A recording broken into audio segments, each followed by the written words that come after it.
Hello, you two. Welcome to Flash Club. Um, oh God, I didn't prep for this part. I was so on top of everything. We're gonna start this recording in like 3 seconds. That's my note to myself. Okay, so thanks, Nina. Hi guys, welcome to Flash Club. Um, we, the practice of writing, Nina, myself, and Bill, gather every Thursday, 5 p.m. Pacific time, 8 p.m. Eastern time, and we read usually flash fiction, just some form of short fiction and or nonfiction. And then we discuss, we find inspiration in the piece, and then we do a little bit of writing, usually mirroring the piece itself. Um, yes, that's my spiel. That was really fast. That's Today, good. we are reading a piece called Parasomnia by Emily Jane Young, who has graciously given us permission to read and share this piece with all of you. The piece was published in Smoke Long Quarterly, and just a little bit about Emily Jane Young. She is a creative writing professor at Maine College of Art and is director of the reading series Word Portland in Portland, Maine. She has written for the Portland Phoenix and Chart, and her fiction can be found in the anthologies I Could Be Here Now and Be Wilder. Um, okay. I bet you know Susan Conley.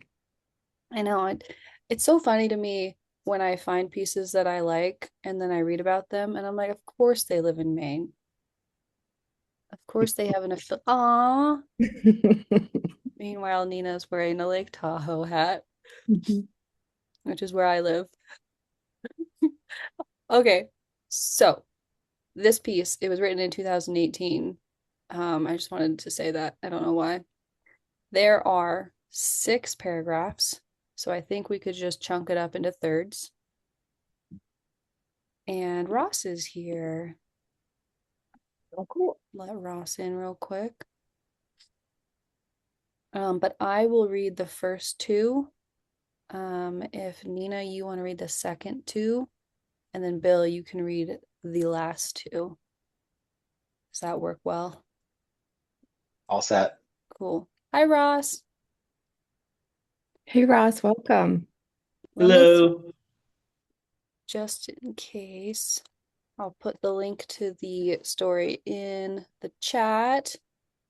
Ross, I was just saying that we were reading Parasomnia today, which I'm sure you know, and it's 6 paragraphs. So Nina, myself, and Bill are gonna chunk it up and read it out loud. Perfect timing. Okay, so let's crack in. Parasomnia. I was sneaking 3 moonlit fingers of bourbon into a jam jar when I saw your heart on the front porch, gazing out over the city. Only minutes earlier, you and I had been upstairs making what I still thought was love. The same guttural grunting as before, the same slick, the same smile, the same sleep. But he'd been down here all along, gushy arteries clutching the railing, longing. I'd been lying to myself, but as long ago as February, I'd been hearing 2 sets of breathing on your side of the bed. One steady, deep, if prone to apnea, and the other troubled and nasal, small but rising in volume night by night. You'd complained of a tightness in your chest. I told you it was anxiety. You told me you had a family history of heart problems. This isn't what I thought you meant. I put a hand on his right atrium to let him know I was there, and my fingers left an impression in the warm flesh, like in memory foam. I asked your heart if we could talk. He didn't say anything, but made space for me on the railing. As I moved to join him, I crushed something underfoot. It felt visceral. For a moment, I pictured your heart's tender vena cava, and I yelped, stepping back. It was only a ginkgo berry. The porch was covered in the small yellow globes. Another squished as I moved away from the first, and the stink of bile rose around us. I put my hand back on your heart, an apology. More berries popped and putrefied around us as we talked. He didn't have the answers, but he was more honest than you. The crux of the matter was that I had chosen you, but your heart didn't think love was a choice. I told him it could be. He could choose to get caught up in it, be consumed by me. He wouldn't, and your heart was as sorry as I was. I thought I might cry, but instead I just felt nauseous, and the rancid foot smell of the ginkgo wasn't helping. We had smashed most of them against the wooden slats of the porch, pacing and rehashing. Your heart refilled my jam jar, got a glass for himself. At one point, he asked where my heart was, why he wasn't having this conversation with her. She was upstairs, I answered angrily, in bed with your body. But even as the words left my mouth, I knew they weren't true. I could feel my heart beating right there in my chest. Your heart sleeps on the couch most nights now. Once last week, he slept with us. I clutched his warm little water bottle body to my chest. I've sometimes sleepwalked, but I've never sleep eaten before. I swear I didn't mean it, even as I dipped my head and bit into the sweet rind of pericardium. Thank you. Okay, so what are our first reactions or thoughts or notes or anything that stands out? Let's hear it. I It took me a minute. So often when I'm reading these short pieces, I think I'm just gonna read it real quick. Mhm. Like, I'll be like making dinner and I'll be like, I'm just gonna read it. And then I'm like, uh-oh, I gotta slow down because there are two people in the bed. Mhm. And I was like, okay, oh, okay. And then there's the third person and the second person. And I was like, oh man, I gotta slow down. I gotta slow down. There's a lot going on here. So that was like my first reaction to this. I was like, okay, check me. Yeah, this isn't good for distracted reading for Right. me. Yeah. No. What about you, Bill? What are your first? Um, yeah, once after like that first paragraph, when I realized that the heart was a character and not some kind of metaphor or something that was happening, um, then I got going with it. I love this idea of heart being separate from you and like this multiple characters in this when it like Nina saying there's only two. That's some of my notes at the top right here. It's like how many characters actually in this? Because on the surface there's just two, but really there's probably four. Um, Overall, I think it was a very slick way to describe how relationships can peter out and this idea of like your body, you're just going through the motions and your heart's not in it. I thought that this was a very slick way to portray that. Mm. Um, I I stumbled a little bit at the end. I don't Mm-hmm. know if there was I kind of that very last is it yeah the very last paragraph I felt like I was maybe missing a beat or something. I kind of had to read that twice because it felt like it was going this very relationship driven kind of piece that ends with suddenly biting into somebody's pericardium. That was a little bit of a shock for me. I mean, very good flash, definitely left an impression, but that last paragraph, I was like, whoa, where did that come from? Wait. Can I ask a question about that? Hmm. Yes. Did it feel like either a tone or a genre shift? Okay, yeah, yeah, that's probably the words I'm looking for. Yeah.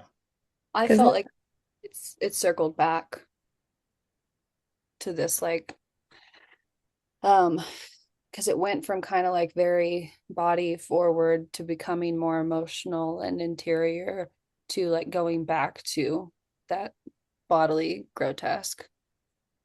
which kind of Yeah. is what made that flash successful.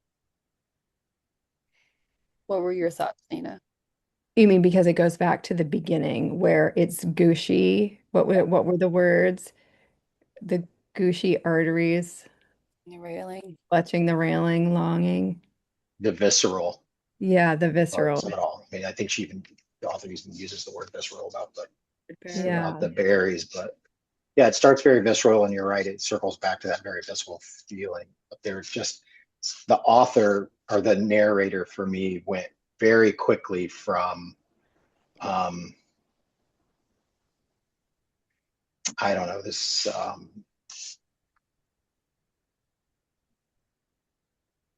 touchy feely kind of thing to biting into somebody's heart. Mhm. Victim to straight on revenge kind of shift. Yeah, I had to reread that last paragraph like 20 times. And then I wondered if it was still a metaphor as the last resort of, what did I write? Like the primal attempt at closeness is consumption. So it's her final attempt to make him love her and vice versa. So it's still that kind of mushy gushy, let's make this work, while also going back to that visceral, grotesque. Right. I mean, it's funny. There's that line, maybe is it the fourth paragraph? I told him it could be. He could choose to get caught up in it, be consumed by me. He wouldn't. And your heart was sorry, I did, just as yeah, sorry as I was. So there's like the threat was kind of there. I under Um, said foreshadowing. yeah, right. Like that was, I was like, okay, consumed by love. Um, Yeah, because I felt it the tone shift. I was like, okay, is it a tone shift? Is it me reading it one way, like feeling the emotion, like that metaphor that you were talking about at the beginning, Bill, that was so powerful, right? That heart and body can be separated in a relationship and feeling really moved by that more so than the text itself. I don't know. Ross, have you got any thoughts in there? Yeah, first thought was gross, Yeah. gross. Yeah, there was definitely a shock value at the very end. I think it was a kind of that little twist to put to catch the attention. Um, I don't know if it was justified leading up to it, so that's also maybe cleverly put down as kind of a shock value so that you don't see it coming as much. But I think that there is a passive aggressive bent on the whole thing, which is like, Mm, I'm going to sit on my real feelings that I really hate you because you're not opening yourself up to me. And, I'm having this little conversation what I think is your heart, but now you're sleeping on the couch now. I mean, your heart is separated entirely from you, and I don't even know who you are. So I'm just going to take a bite. mm, I don't know. I think there's an anger seated underneath that you don't realize that's there until the end. So I think I know maybe it could have been telegraphed a little bit more in the beginning. Part of that was the berries. hmm And as I was reading, I was distracted too, Nina. When I was like reading it, I kept distracting. First distraction was I'm really literal, so in some ways, because I get the personification, like they say in the epilogue, but it was kind of like, um, is the vena cava really part of the heart? What is it doing on the floor? How's that working? I don't know, Bill, do you see that too as well since you work in this kind of environment? It's like, okay, the right atrium, the left atrium, and then the vena cava goes to the heart. And I'm just like literally thinking to the lungs, and then so I got distracted by that the anatomy part of things. And then the second distraction was the ginkgo berries. And then the whole the putrid nature, the And I had no idea. I'm like, okay, I think I know what the ginkgo berries look like because I think I might have come across, and I do see them on the floor, but I have no idea that they had the smell to them. So now I'm curious about ginkgo berries and how they smell. So I got to go check that out. But that totally distracted me too as well. But I think the ginkgo berry part was part of it. It set a tone for the nature because this you got this always this awareness that there's something like gross enveloping the whole atmosphere at the porch and inside and so forth. And I think her accidentally stepping on it and that felt like your heart, part of your heart. Like I didn't want to step on you. So there's just a lot of like repressed anger about this relationship she has, you know? And then there's a little stab in there like, you're snoring, could be apnea. The other one is not. There's just some stuff that I think what I would have liked to see is that even though it made it telegraph the ending, is like calling out that the uh, the aversion she has toward in this relationship that she has. I think that would have helped me a little bit with the selling the idea behind it. It would have helped me a little grasp it a little bit better. But instead, I just ended up how it left me was more questions than it did feeling resolved about the issue. And then the whole it's kind of gross. So that kind of the aversion was definitely there at the very end. So not into cannibalism, although my ancestors are. So apparently, but I think we all have ancestors that were. Yeah. Um, I like the we look at each bodily other as horror meat. kind Yeah. Okay. of. I I'm like the bodily horror stuff. I mean, that I like that. I do too. Yeah, Obviously, we all know that about me. yeah. Mm, the feminine desk. Are you gonna say something, Nina? I was just gonna say my maybe it was my second or third time through because like I didn't get it the first time because I was distracted and I was like, all right, well, rewind. But like maybe it was like my third time through, I was just thinking, oh, okay, maybe there's a reason he's sleeping on the couch. Maybe there's a reason his heart and his body are separate. She's dangerous. Mm. She's right. And then she plays it off. I swear I didn't mean it. Well, Even so as I hit my head. And it's like it's like she is playing it off like and I because I was thinking like why am I getting sucked into like the heartache of this story? Mm. Because I think that there is a lot of violence as Ross was pointing out that she might be a really dangerous person. Like she's seeking out his heart. She's like making room. She's stepping on the berries. She's like what do the kids call it? Like just like she's getting like obsessed about it maybe. Um, and then why don't you just let me consume you? I mean, that's not love. mm. So my one of my main questions is this a reliable narrator? Good question. No. No, she's drinking bourbon out of a jelly jar at night. Hey, I do that Yeah, sometimes.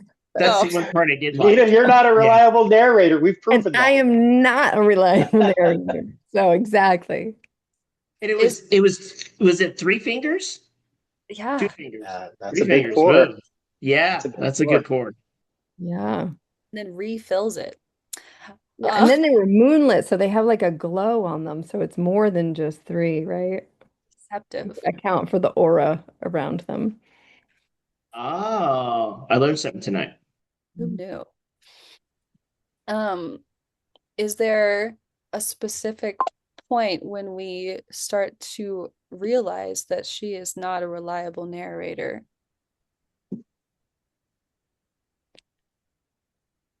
I think Ross maybe pointed it out. You complained of a tightness in your chest. I told you it was anxiety, Oh, yeah, I didn't even think of that early on. right? Like she dismisses his experience. Yeah. And you could read that like, oh, like maybe she's just a glass half full kind of person there, but then it starts to kind of crumble. I don't know. Anybody have And any there's a other thoughts? history of heart disease. You said that your family didn't have heart disease, something like that. Yeah. This Oh, is but a that isn't what I thought you meant. That line is so great. That's not what I thought you meant.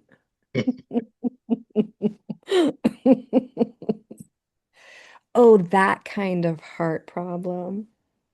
you were trying to tell me something, and I dismissed you. What do we think is the intention of the you and the he? Using those pronouns specifically. Do you think that was an intentional choice for any specific reason? You mean that the heart gets gendered? Yeah, and I mean we could like look at this in an even more narrowed way of do you think what do you think the second person you does with our relationship to the man and the body? And what do we think that using he does for us in our relationship to the heart? Yeah. All right, help me out, guys. So he, as referring to the heart, is like a detachment, right? Because third person is not direct address. Mhm. So it's a level of detachment from the narrator. And this is first person. It's written technically in first person, right? Yeah. Yeah. Um, Also, maybe even taking from bar succubus. No. Well, but there's with you, there's like an almost like accusatory or threatening or intimate kind of a cognitive relationship that happens there. So he, like you're saying, is a detachment from that, and you is accusatory. hmm. I saw it. Do you think it would change the story a lot if it were just naming them outright?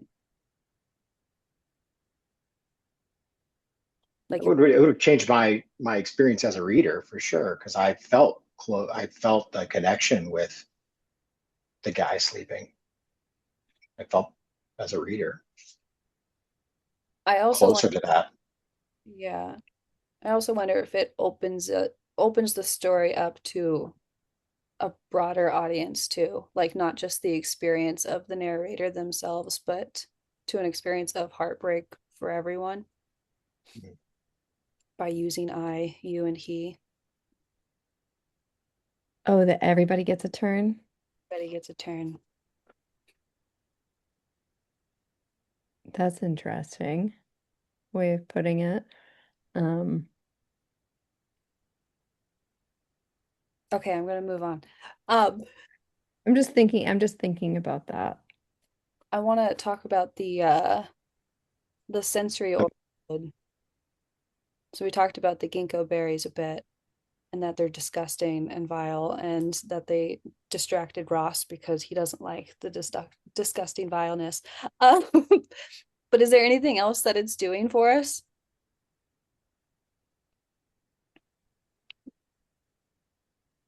I mean, now that I read this, if we assume that the narrator is kind of violent and there's a reason that he's sleeping on the couch because he doesn't want to be near her, there's the part about my fingers left an impression in the warm flesh, like Mhm. memory foam.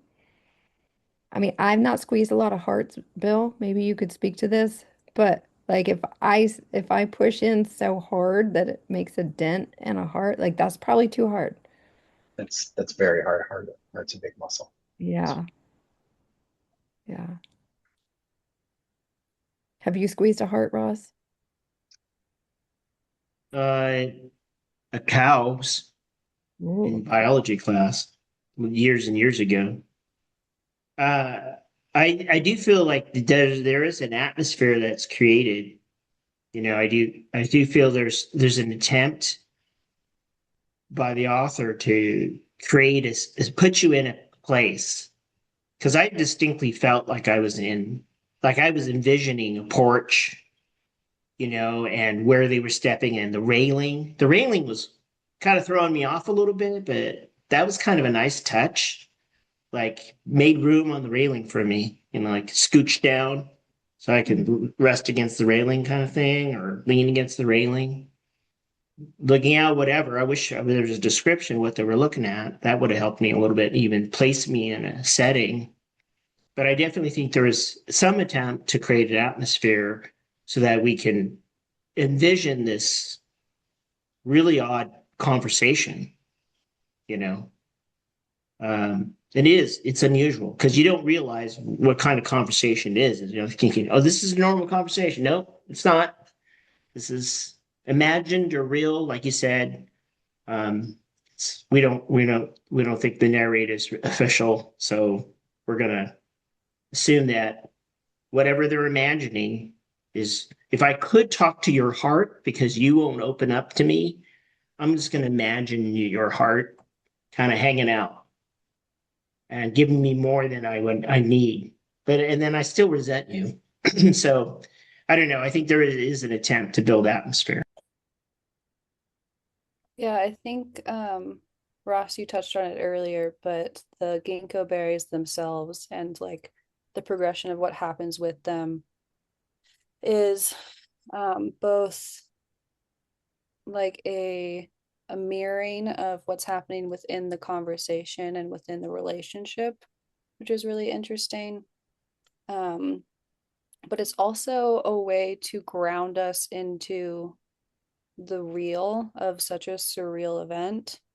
Like it's mirroring this surreal conversation with a heart that is detached from a body. It's like that we can all agree that is a very absurd, surreal thing with the very tactile truth of ginkgo berries that are on the porch.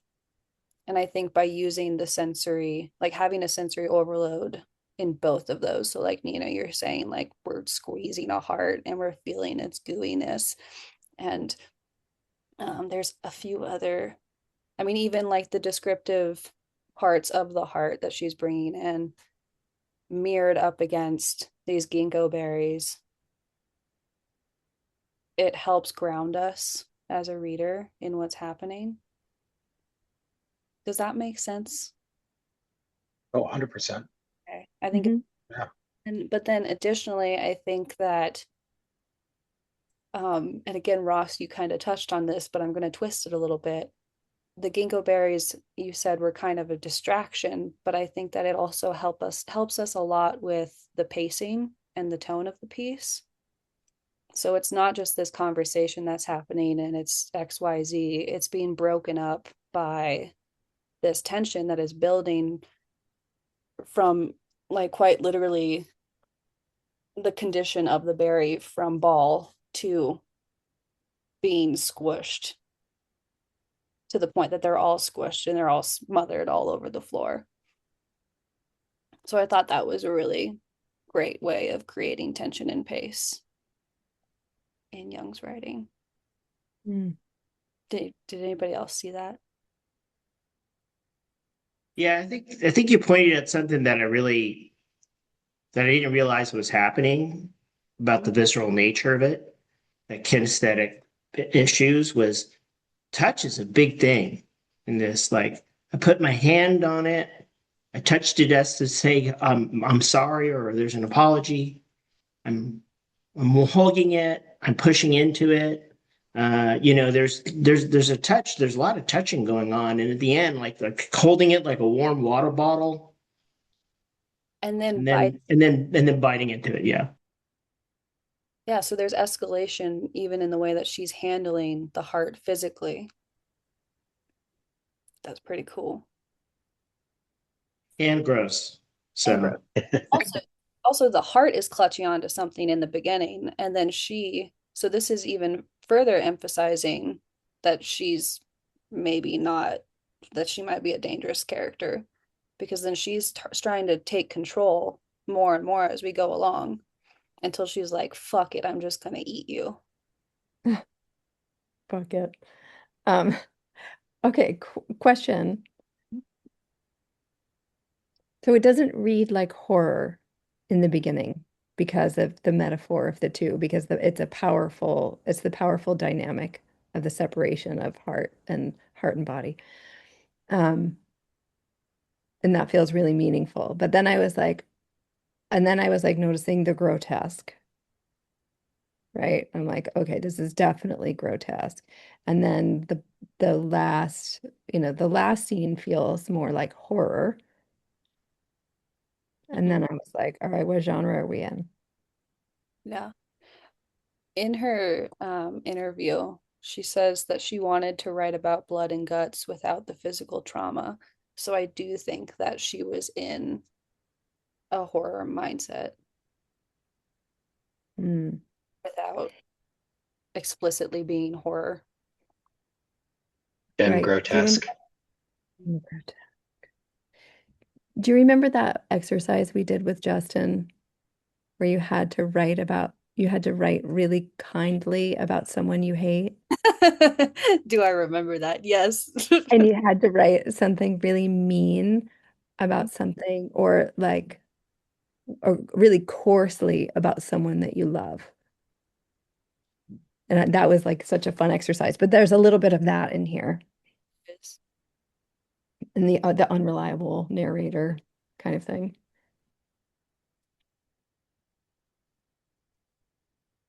Okay, I want to write, but I also want to ask the obvious question, which is crazy that we haven't gotten to it yet. Where's the hinge? Hmm, And good question. so the unreliable narrator plays into this Mhm. because there are like several things that are happening Mhm. because it's in the very first paragraph it was there's things change. Only minutes earlier you and I had been upstairs making what I still thought was love. So we have like a time shift and a relationship shift. So we presume it's love, and then and then that changes into maybe it's not love. Mhm. Um, so we know that we know there's a shift, there's a hinge in that paragraph, and then there's a hinge in the next paragraph. I got one. Yeah. Let's start off. One, two, three. Third paragraph, the crux of the matter was I had chosen you. That was where I put it too. Mhm. That's where the narrator kind of tips their cards that, Well, it's like almost two on the nose too. Because literally, this is the crux. yeah. I think it also is the moment that we're like fully separating the heart from the body. He was more honest than you, like that line right before.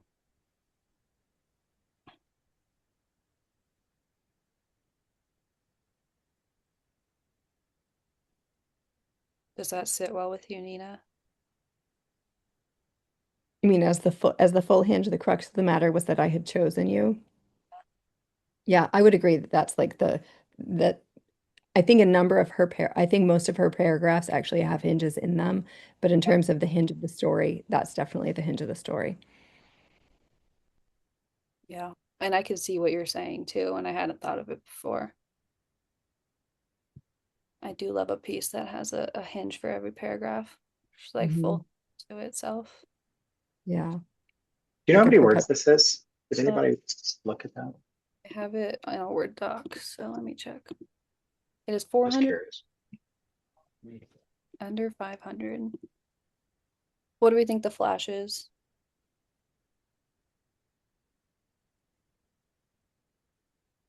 Eating the heart Yeah. for me. Fighting the Hmm. sweet rind of the pericardium.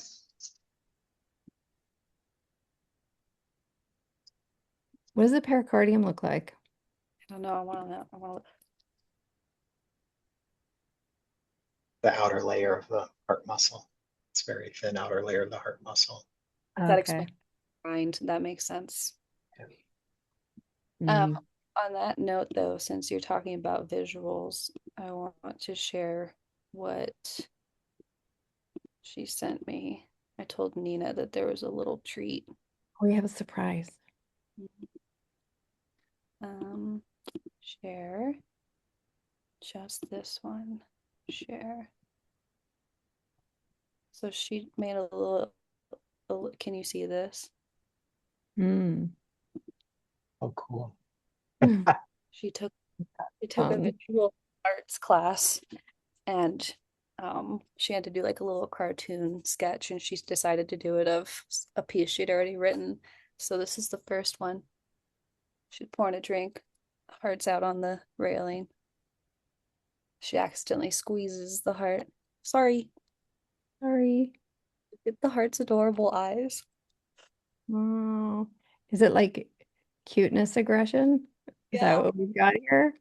Uh, Oh, just want to squeeze you. I love this school trick. Cute. Cling. Uh, Oh, this is just them. Is this them on the railing? Mhm. Yeah, I was thinking if they had some PBRs or some glasses, like when Ross was talking, right? Like the heart with his little hands reaching down with the little artery hands. It's Pump. adorable. Okay. Cool. Anyway, so there's that. Um, Oh, that's neat. Thank you. That says a lot. It does confirm a lot of things we were thinking about. Mhm. it's so adorable. Okay, so let's get into some writing, shall we? Okay, Let's so do it. let's do it. I would like to spend 5 minutes or so. Um, we're going to choose an organ or a body part, just one. And we're going to spend about 5 minutes listing 3 to 5 of its functions. Let me be a little bit more specific, though. Be physical, I, symbolic, or relational, or secret, or imagined. And then some examples. So, like a stomach can feel hunger and it can digest things, but it can also hold dread, right? So, you can be as abstract as you want. Or like teeth, they can bite to protect, they can bite to consume, but they can also smile, they can be threatening, blah, blah, blah. Okay, I'm not going to give you too many examples because then I'm just writing it for you. So, we're going to take 5 minutes, one organ, 3 to 5 of its functions, or Just more. just one. Pick one. You can do more than one if you want, but I didn't want to like overwhelm you. So Okay. I had a Diet Coke today, so I'm ready. that's true. I could do like 10. All right, Nina, you have to do 3 organs and 5 functions per each. Okay. Okay, I'll call you back at 43.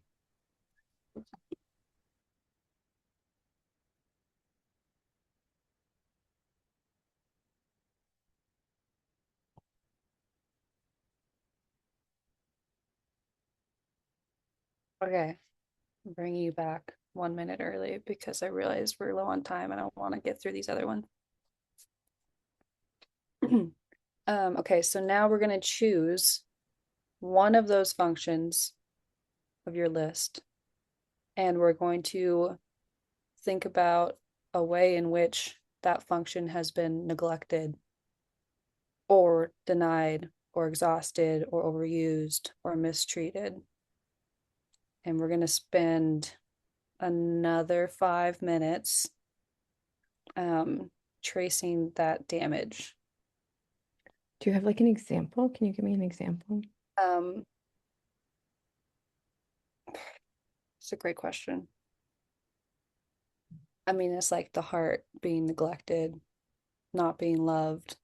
Would be like, let's see, it would be like how the uterus is supposed to carry and deliver life, but it does not.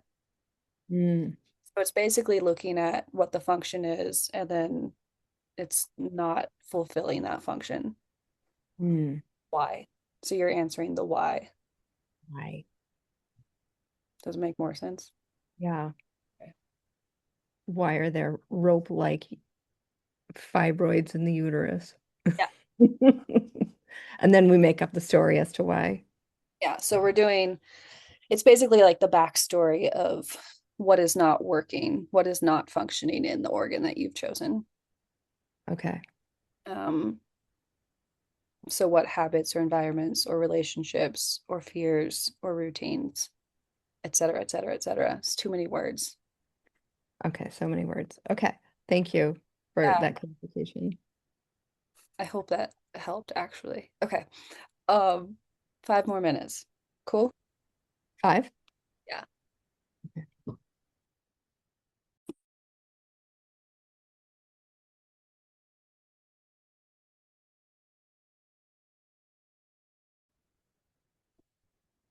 Um, I had two more steps, but I'm gonna clump them together. So the remaining time, we're going to enter a room where the organ is waiting for you, or body part, or whatever it is you chose. And um, you're just going to begin an interaction in first person point of view with the body part slash organ. If you'd like to, and you want a challenge, then the other step is locating the feeling that you felt in step two and seeing it in a sensory detail of an object, like the ginkgo berries to the heart. But you don't have to do that. But if you want to, you can. But I can't hear you, Nina. You're muted. So find a metaphor An, for. an external metaphor that is grounded in reality.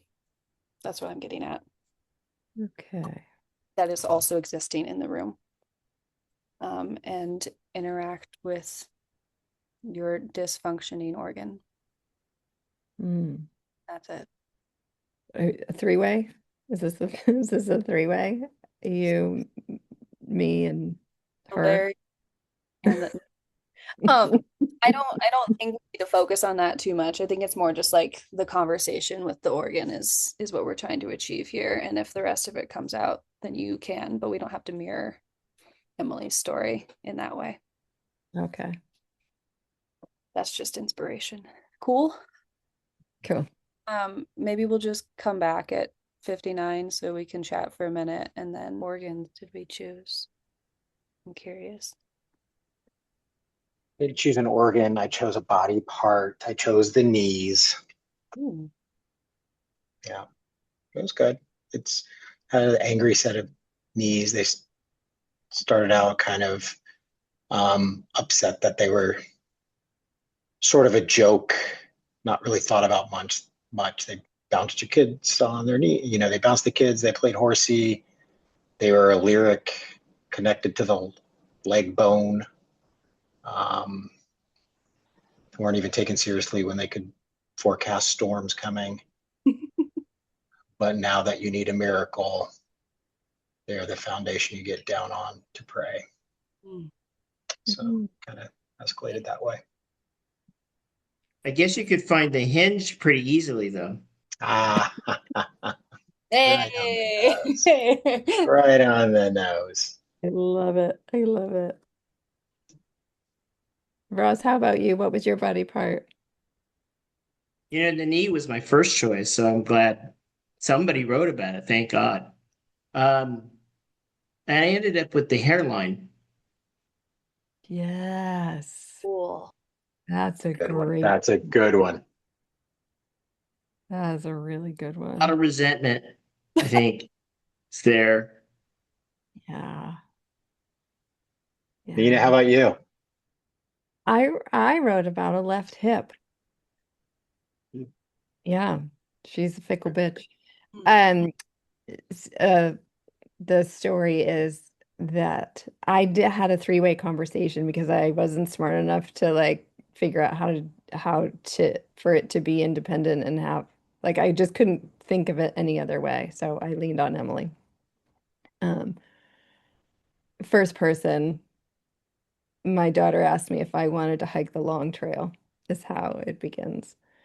Um, and so then I say, I can't answer that question. I have to wait for her. Yeah. Where is she? She's coming up the stairs. Oh, So then it just like, and then it escalates, and the daughter is upset because the mother is, she thinks the mother is giving up her power and her agency. mm, Um, and she's like, why do you keep deferring to her? Like, she doesn't rule you. And then, of course, she does. She gets to decide. Because anyway, so that's I didn't get nearly as far as Bill got, but That's yeah, uh, good though. yeah. So all very personal across the board, isn't it? What'd you yeah, write about, Leah? The yeah. uterus.